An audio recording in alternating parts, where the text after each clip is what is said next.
At dahil nga matunog ngayon ang Okada dahil sa issues ng flood control project na yan, kaya ngayon, naisip namin puntahan ito. Hindi para maglaro sa casino, kundi para mag-staycation. Matagal ko na din kasing gustong pumunta dito, kaso lang wala akong time at medyo malaki nga ang budget na gagamitin natin dito. Napakamahal kasi, pero worth it naman. Tara, samahan nyo kami. Silipin natin ang Coral Deluxe room nila kung ano ang itsura sa personal. Wala din kasing tigil ang pag-ulan, kaya mas magandang gawin ngayon ay mag-staycation na lang dahil mahirap magbiyahe-biyahe sa panahon ngayon. So ito na, bubuksan na natin ng kwarto. Welcome! Welcome to my bedroom. So this is the bathroom. Wow! So nice! Uy! Nagulat ako. Isa na din sa nagpamahal sa kanila ay ang kanilang mga benki o ang mga tinatawag na Japan Modern Toilet. Oh, this is the wardrobe. Oh, wow! Wow! Wow! Wow! O diba, puro wawang sinasabi ng aking mother. Kasi hindi to usual sa mga napupuntahan naming hotel. Common lang kasi yung mga napupuntahan namin. Look at my bedroom. It's so big.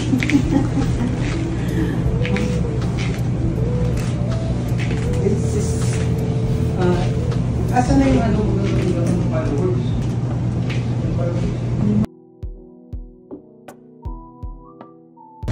Okay.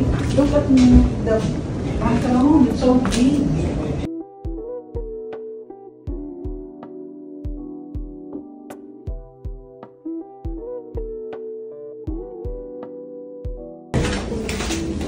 Separate yung ganyan shower at saka ano.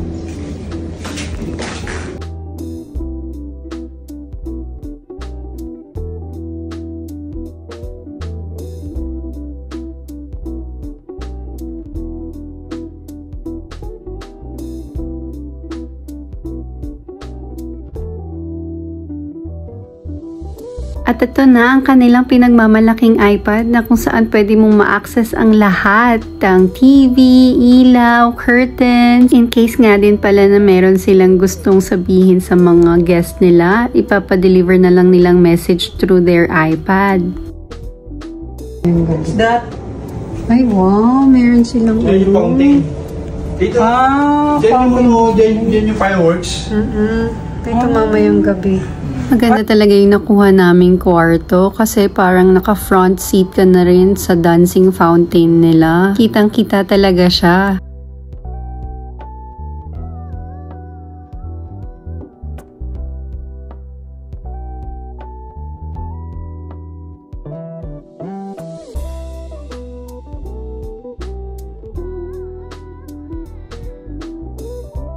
So ito, usual, syempre libre ang tea at coffee. Yung mga snacks naman at mga nasa bar, syempre may bayad na yun, kaya pinalak ko na. Yung mga nakalagay sa bar na yan, within 60 seconds at hindi mo na ibalik, charge na agad yan sa'yo kahit hindi mo siya nag-accumulate. Kung napansin nyo, merong extra fridge dyan kasi pwede kayo mag-request. Libre yan.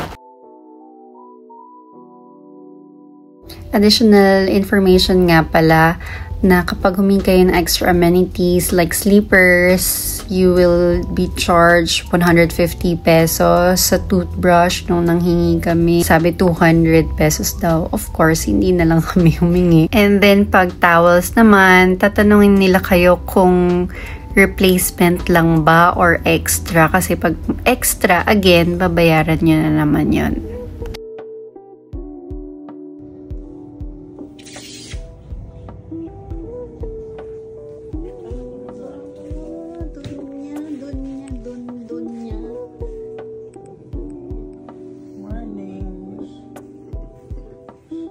Ito nga palang sofa sa living room nila ay sofa bed pala. Ask ka lang for assistance and they will bring extra blankets and pillow para sa iyong sofa bed. At ang best part doon, free of charge yan guys.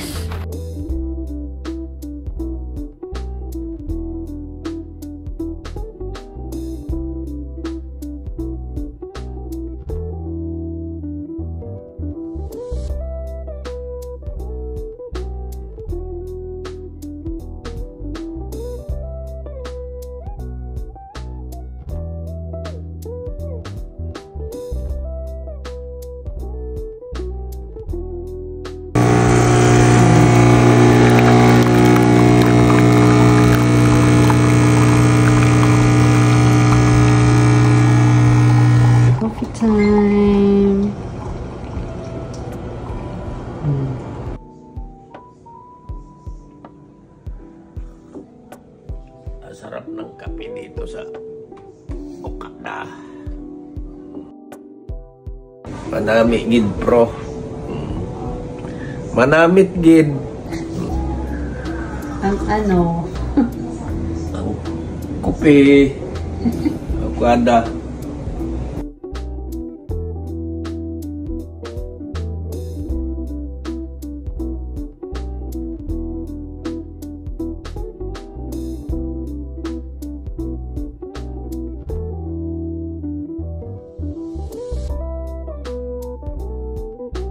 At dito nagtatapos ang ating room tour. Bye guys!